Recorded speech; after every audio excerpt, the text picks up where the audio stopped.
So picture this. You delivered the training and the content was solid, the room was engaged, and then Monday happened and everything you built was gone. It just went to waste. You didn't see anything come out of the training.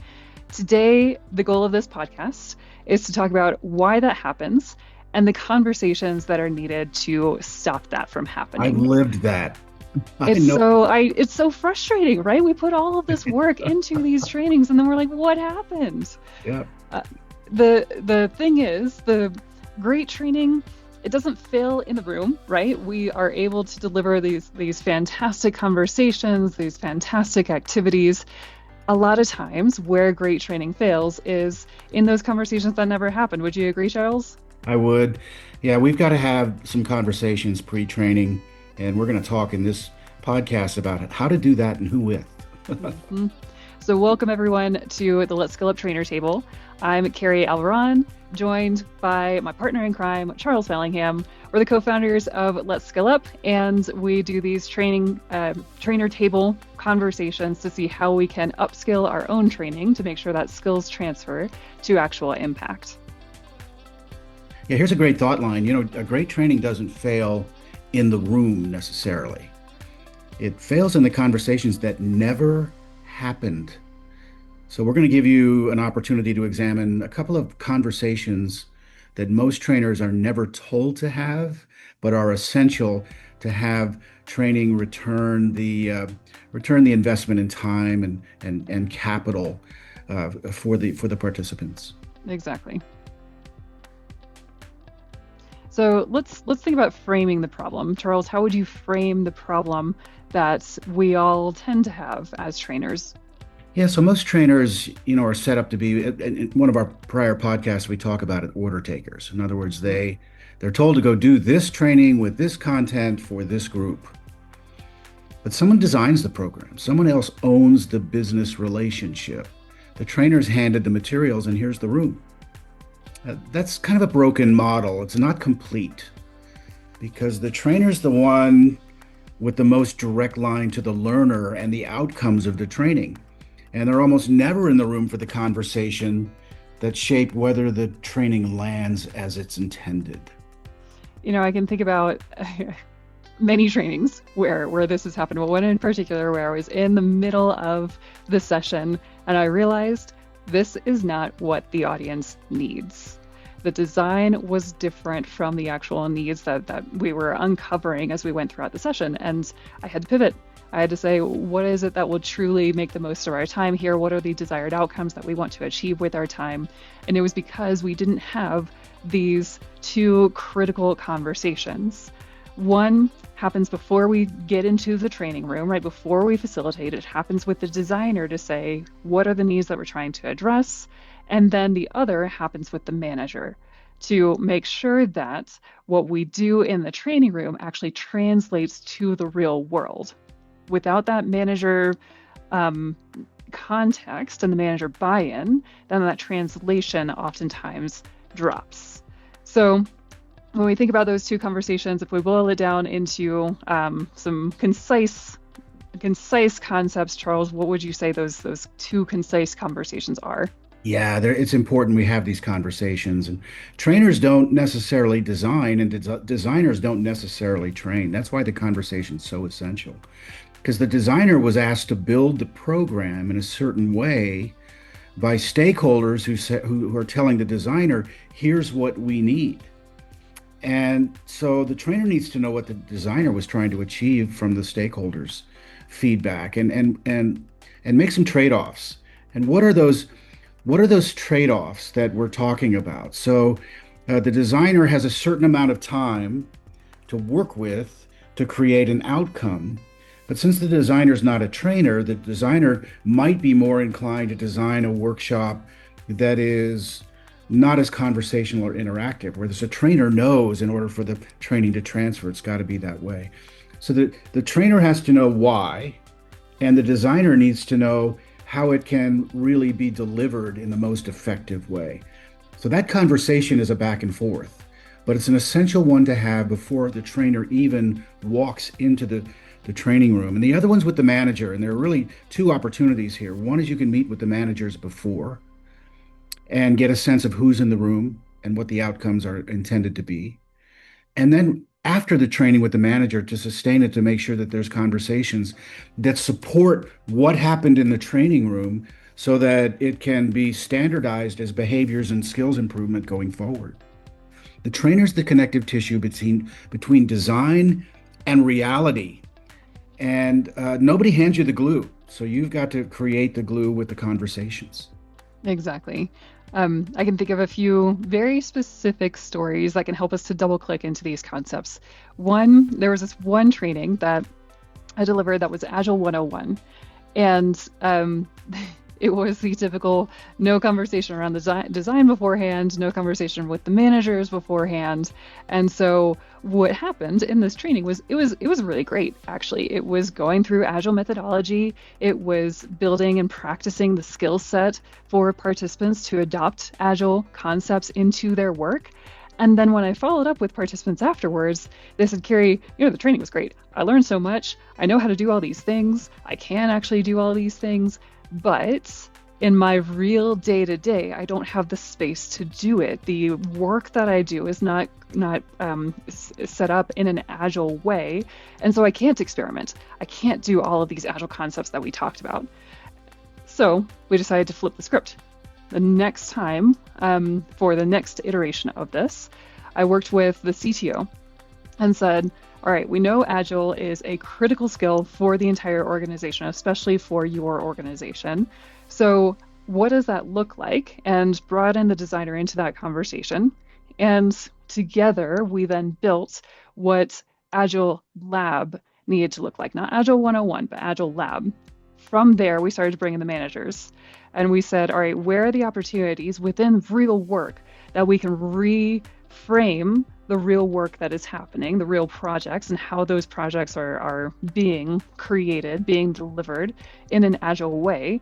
And that then created the system for our participants who are then participating in the Agile Lab to actually build real experiments week after week, session after session, supported by their managers because their managers helped to co-create this entire experience.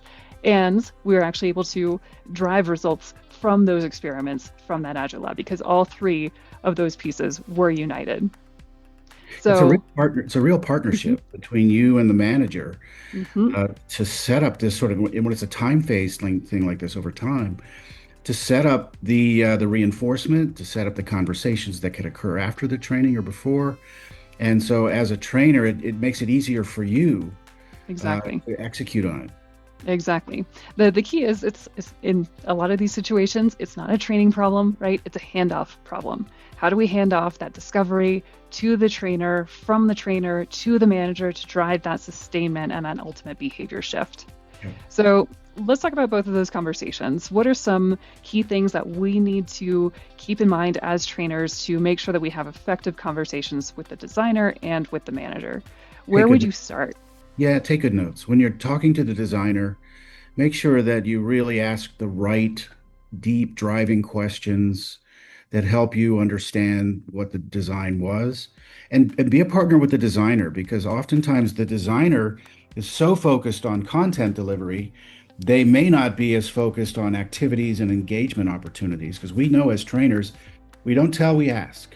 Mm-hmm. And so we have to work in the design our opportunity to engage others. Sometimes the training is recurring. You deliver a workshop and then you deliver it again to a different group 2 weeks later and so on. And it should be a continuous improvement opportunity. Give the designer feedback if it's a recurring workshop to improve it along the way. And so form that partnership and maintain that partnership. And with the leaders, same thing, stay in contact with them. I've had leaders actually in the initial conversation ask me, please identify who the superstars are. Who are the people in the room that are really engaged, look like they're really getting it? I want to know who those are. And sometimes they'll even ask, who are the people that are disengaged? I want to know that too. So look at it from a manager's point of view, from their perspective and optics. When you're delivering the workshop, what would the manager want and keep an eye open for what that might be so you can give the manager feedback after the training. Exactly. I think some key questions that we could ask in those conversations are things like, what problem was this program designed to solve, right? From the manager perspective, are there performance metrics that we're not hitting? Are there higher goals this year than last year that we need to now push for? From a designer standpoint, it's what's the business problem that we're trying to solve, and what are the capabilities and competencies needed to solve that business problem? What was the order that you were given, and what were those whys that you asked when given that order, essentially? I think some others could be, what behavior change is this designed to create, right? Oftentimes, again, when we get the training plan, it's here's what to say, here's what to do, what to ask. It doesn't necessarily dive into the why behind it. And we have to have that context in order to truly facilitate effective activities, effective discussions to drive that behavior change.